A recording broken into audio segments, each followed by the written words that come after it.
So just a little bit about me is I've been leading the Dances of Universal Peace for several years, and the Dances of Universal Peace is a spiritual practice where we use music and mantra, which and movement to connect with God or connect with the divine. And the movements look like Jewish folk dancing in a way. That was a circle dance. And at each dance circle, I'll teach the songs and the meanings because we sing songs in different languages. Sometimes I'll teach a song in Aramaic, which is the language that Jesus spoke.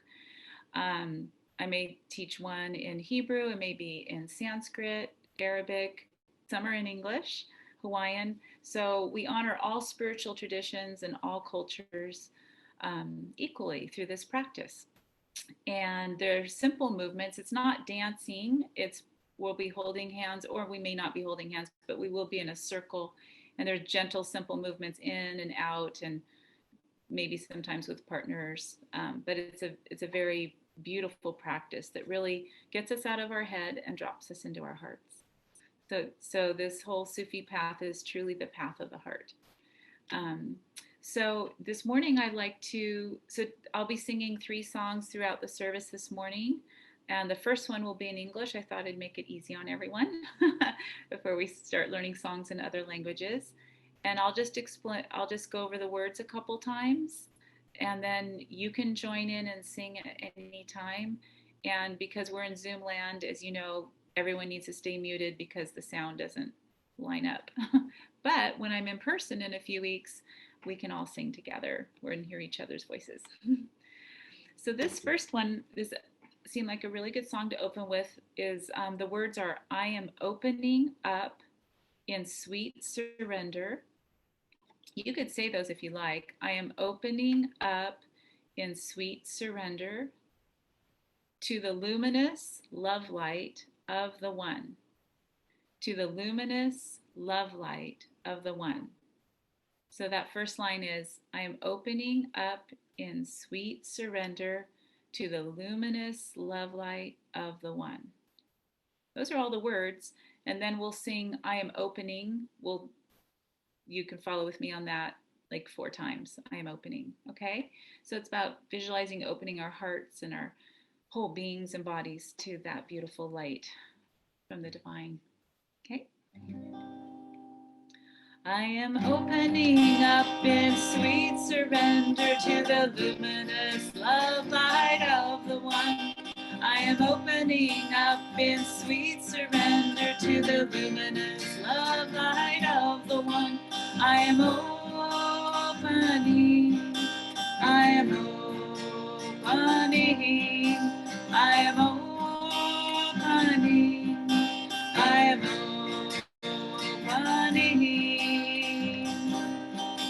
I am opening up in sweet surrender to the luminous love light of the One. I am opening up in sweet surrender to the luminous love light of the One. I am opening, I am opening, I am opening, I am opening. I am opening up in sweet surrender to the luminous love light of the One. I am opening up in sweet surrender to the luminous love light of the One. I am opening, I am opening, I am opening, I am opening. I am opening up in sweet surrender to the luminous love light of the One. I am opening up in sweet surrender to the luminous love light of the One. I am opening, I am opening, I am opening, I am opening. I am opening up in sweet surrender to the luminous love light of the One. I am opening up in the luminous love light of the one. I am opening. I am opening. I am opening. I am opening.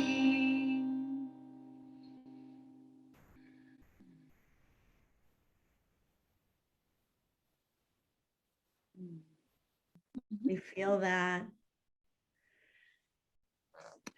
So allow yourself to let that energy of that song of opening up to sweet surrender and the luminosity. You are luminous beings. So sink into that. Let it shower you. Let it fill you.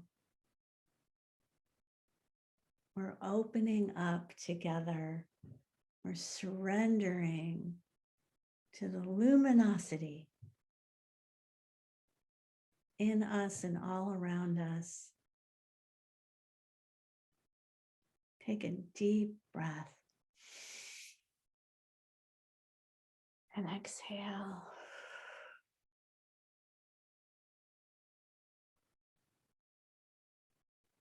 Take a deep breath.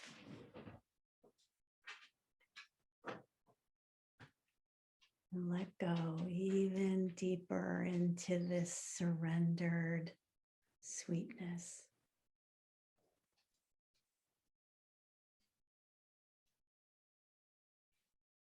Now, Brenda is going to share a song that's going to lead us even deeper into our meditation time. Okay, so this next one is in Arabic, and the first word is Bismillah. So try saying that word, Bismillah. And Bismillah means that every breath that we take and everything that we do, every gesture, all of it is in honor of the one and because of the one. So each moment is a new beginning. Each breath is a new beginning. So that's Bismillah. And then the next two words, one is Rahman. Try saying that, Rahman, and Rahim. Rahim. So Rahman, Rahim. And Rahman and Rahim are two aspects of God or spirit or whatever your understanding is, that divine love. So Rahman is the merciful love that comes from God, that comes from Source, that's always pouring down upon all beings, like the sun shining on everything. It doesn't matter anything that person or being is doing. It's spread equally across all beings. The light, that merciful love. So that's Rahman. Rahim, similar but slightly different. That is in response. That's compassionate love from God, which is in response to our individual needs in the moment. So Bismillah, Rahman, Rahim. And then the last phrase is Hu Allah. And Hu is the divine essence within the essence. It's such a sacred sound, Hu, that it wasn't even uttered for thousands of years because it's considered to be so sacred. And we think of the word human, that divine breath, that divine essence within all of us. And then Allah is a word for God and for unity. So those are the words, okay? So you're welcome to join in whenever you feel comfortable. And it is kind of a meditative, it'll flow us right into that next part of our program. Bismillah ar-Rahman ar-Rahim. Bismillah ar-Rahman ar-Rahim.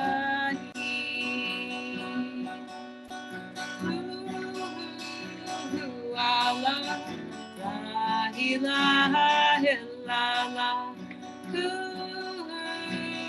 Allah, la ilaha illallah. Bismillah ar-Rahman ar-Rahim. Bismillah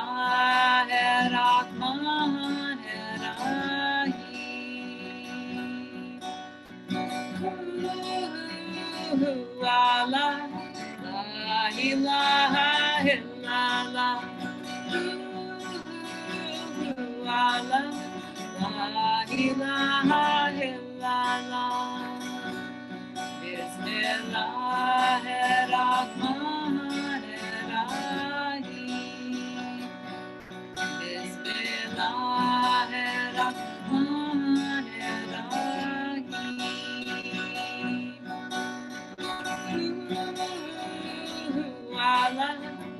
La ilaha illallah. La ilaha illallah. Bismillahirrahmanirrahim. Bismillahirrahmanirrahim. La ilaha illallah. La ilaha illallah. La ilaha illallah. La ilaha illallah.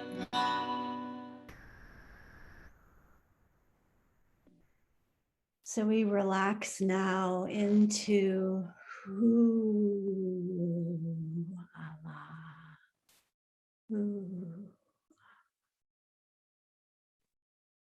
La ilaha illallah. There is no reality other than God. God is all.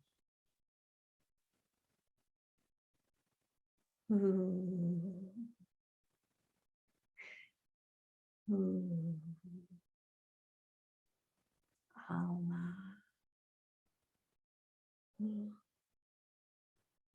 It's like God's breath. We breathe the breath of God with our skin. We breathe the breath of God from the top of our heads all the way through our whole body. Breathing in, relaxing.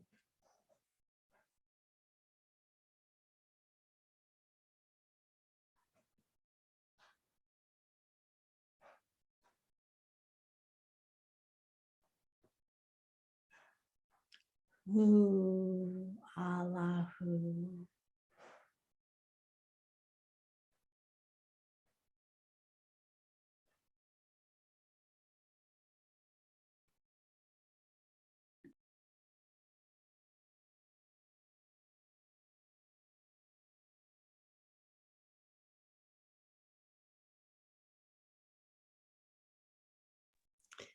Feeling the love of God in your own heart.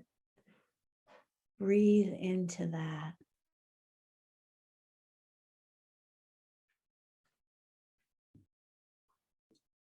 Breathing in love, breathing out love.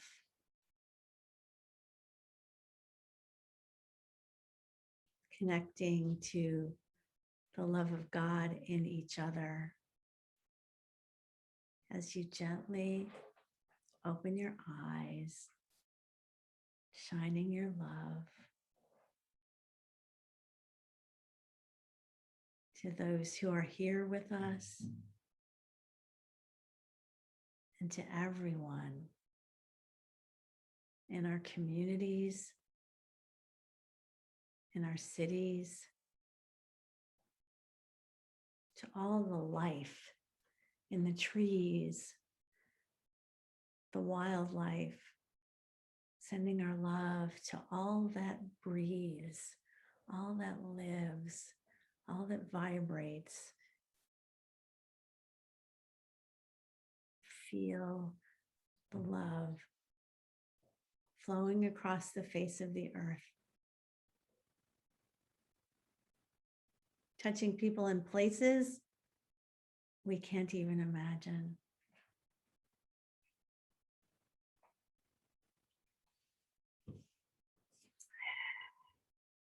So today,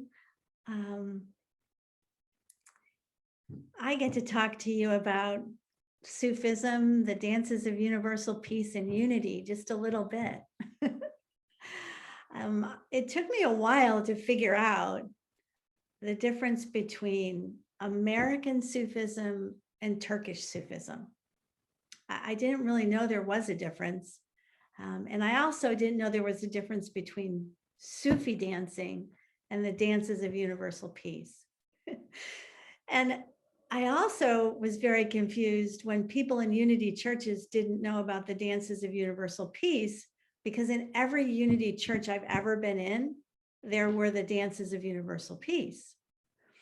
And the dances of universal peace really were integral to our youth of unity, because there are these wonderful murshids, teachers in the Sufi tradition, Alauddin Odinger and Barry Sarmad.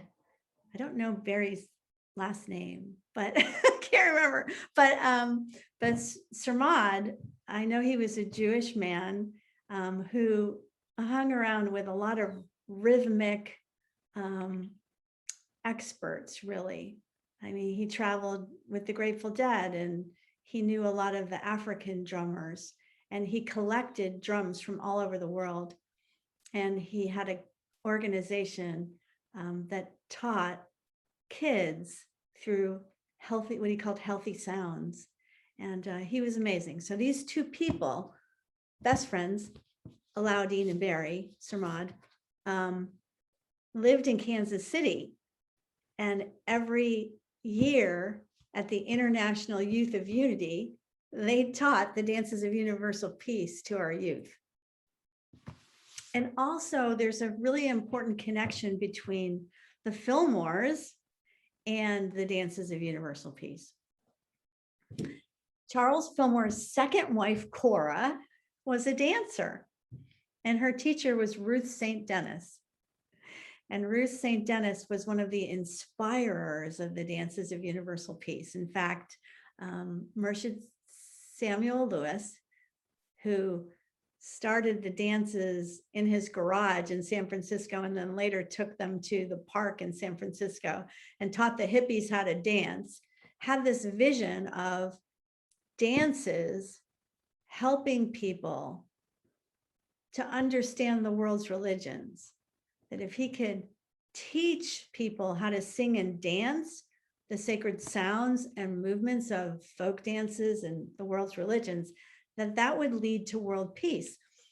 And Murshid Samuel Lewis is very involved in the Temple of Understanding, which was a United Nations movement, and all other things that were interfaith. He was considered to be a great wisdom keeper from all different world religions before he started having these dances come to him. And he wasn't a dancer. And one time he said, I think that Ruth St. Denis is coming to me and giving me these dance forms. And that's because Ruth St. Denis was this extraordinary dancer who brought the traditions of the world dances to the Broadway stage. You can Google her, Ruth St. Denis, and you can see some of the most intoxicating dances that she did to shocked audiences in New York, and she was a force of spirit, and also a student of Hazrat Inayat Khan, who brought Sufism to the West, and a friend of the Fillmores and a teacher of Cora Fillmore's, who also danced the Psalms to a shocked audience at Unity Village in the 20s. So we have this connection, and it's a beautiful one. And I want to share with you what Hazrat Inayat Khan said, because it's so similar to things that Charles Fillmore said about the Unity movement. And this is what Hazrat Inayat Khan said, who brought American Sufism to the West. He was born in 1882. He died in 1927. He was married to a beautiful woman, American woman from a very prestigious family. Ora Ray Baker was born in Albuquerque, New Mexico, and she was the niece of an American senator. She and Myrtle Fillmore have a lot in common. It would be unusual if they hadn't met. They were both part of the Transcendentalist movement, both upper crust, college educated women at that time period, very unusual. So this is what he said. This is not a new religion or a new message I'm giving you. It's the same message of unity, which has been given to humanity again and again. Yet so few hearts are open to hear it. The Sufi movement, and we could say this about unity, and I think people have said this about unity exactly in these words, is a group of people from different religions who may have not left their religions at all, but have learned to understand them better. And their love is in life itself as the love of God and humanity, instead of just one particular sect. Isn't that beautiful? Let me say it again. This, what we're doing here, is not a new religion or a new message. It's the same message of unity, which has been given to humanity again and again. Yet so few hearts are open to hear it. The Sufi movement is a group of people belonging to different religions who have not left their religions, but learned to understand them better. And their love is in life as the love of God and humanity, instead of for a particular sect. That's Hazrat Inayat Khan.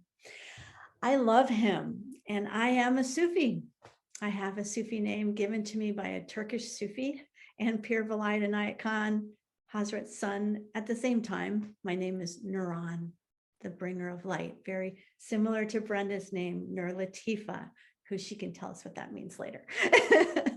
I love the Sufi tradition, and it brings me great inspiration. I practice with my friends both in the Northeast, Halima and Abraham, who you'll meet at the end of the month of August. They're our last summer Zoom, and they're so beautiful. You will adore them as I do, I am sure of it. And also, I practice not in the same way, but in a similar way with my Findhorn friends. We sing Taizé, which is an ancient tradition of song in the Judeo-Christian tradition, but also that has expanded to include the dances of universal peace. And Barbara Swatina, who'll be with us next week, is also in the lineage of Sufism and the dances of universal peace. And I think she is a certified dance leader. She's been leading the dances of universal peace and traditional folk dances in the unique way that they do at Findhorn for decades, 30 years. And I think Sadi, one of her main teachers, who came a lot to Scotland and taught the Aramaic dances of universal peace, and also the goddess dances in the Aramaic language, which are amazing. But also people from all over the world come to Findhorn and teach Russian dances and Irish step dancing. And I mean, it is alive what happens at the Universal Hall, because it's from its original people. And I appreciate that. It's part of my ministry, I think, to bring people from all over the world together. It always has. One of my first jobs, outside of my paid job, it's one of the first things I was really all in volunteering to do, was to help the Albert Schweitzer Foundation to do a conference there of people who Albert Schweitzer had inspired their lives. And then I did conferences on holistic medicine and conferences on world religions in India and at the UN and in the US. So it's definitely my heart to do this, which Brenda is doing through her song and through her music and through the Sufi tradition. So that's really all I wanted to say today, really, is that same, anywhere that there is celebration in song and dance, to me, that's unity. It's unity with my brothers and sisters, and it's unity with God. And I'm so grateful to have met Brenda and for her to be able to have the dances and her zikrs and her singing groups so available to us in San Luis Obispo. So I'm going to mute now and hand it back over to you.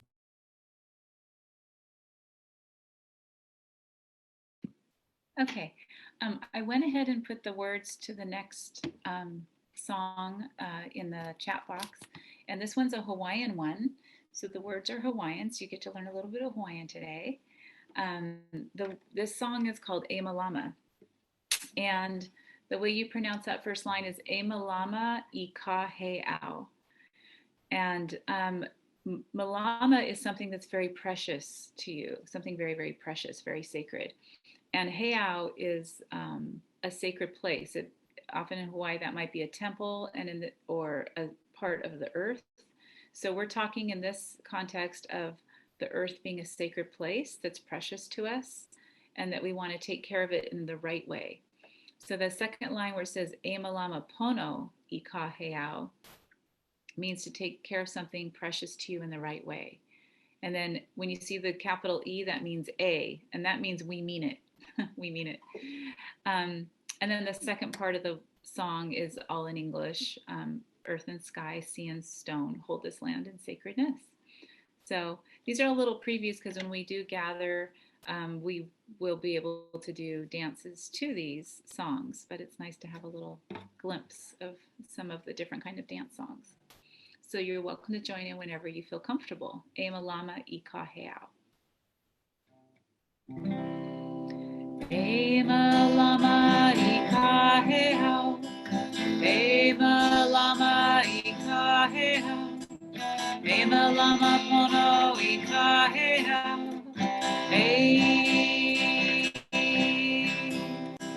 E Malama I Ka Heiau. E Malama I Ka Heiau. E Malama Pono I Ka Heiau. Earth and sky, sea and stone, hold this land in sacredness. Earth and sky, sea and stone, hold this land in sacredness. E Malama I Ka Heiau. E Malama I Ka Heiau. E Malama Pono I Ka Heiau. E Malama I Ka Heiau. E Malama I Ka Heiau. E Malama Pono I Ka Heiau. Earth and sky, sea and stone, hold this land in sacredness. Earth and sky, sea and stone, hold this land in sacredness.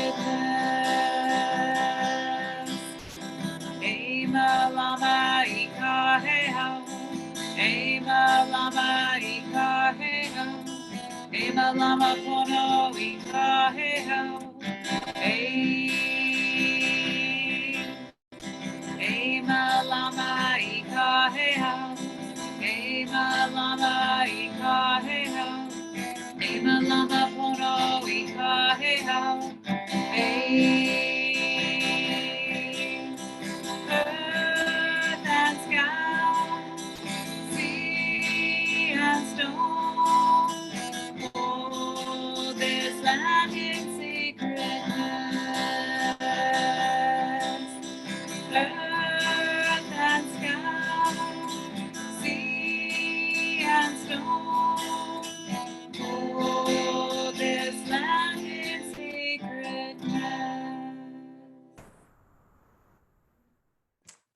Noor Latifah, will you tell us a little bit about what your name means, and then any kind of announcements you want us to have about anything that you're doing in the future?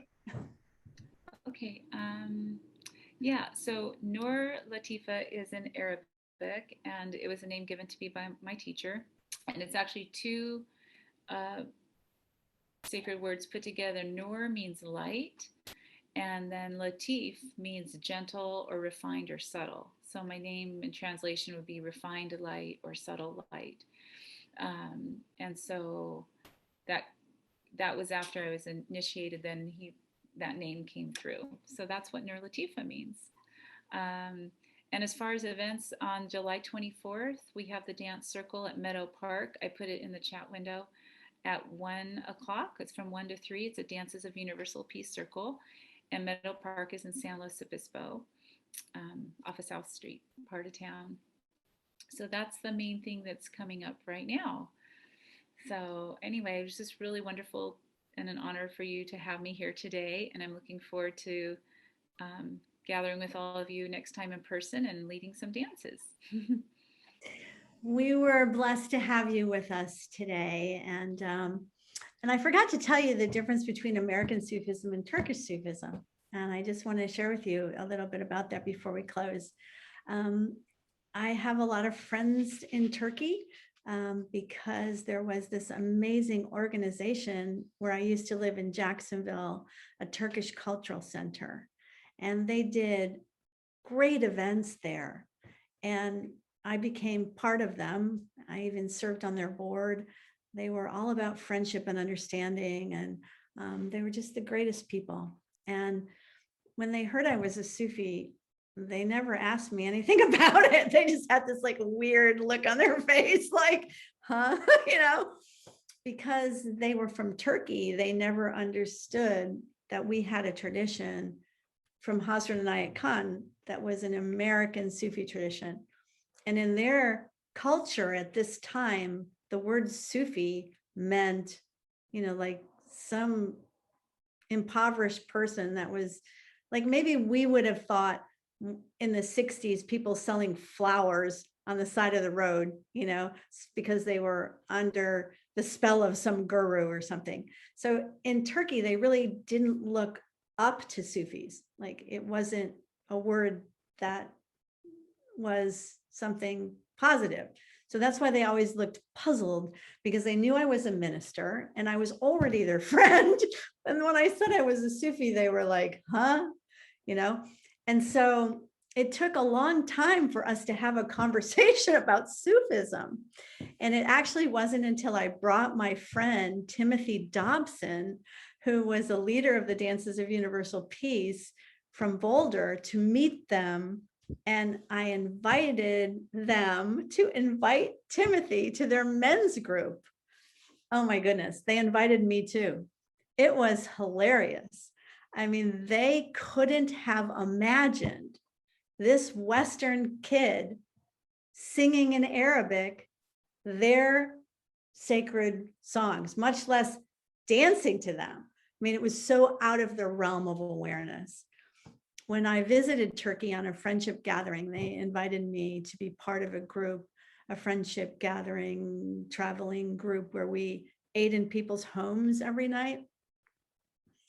And I met all these Turkish people who thought they wouldn't like me or any of us, really, because their notion of us was what they saw on television, desperate housewives and horrifying things they thought about us. And one of the greatest things about that trip for me was meeting people just like me in their homes.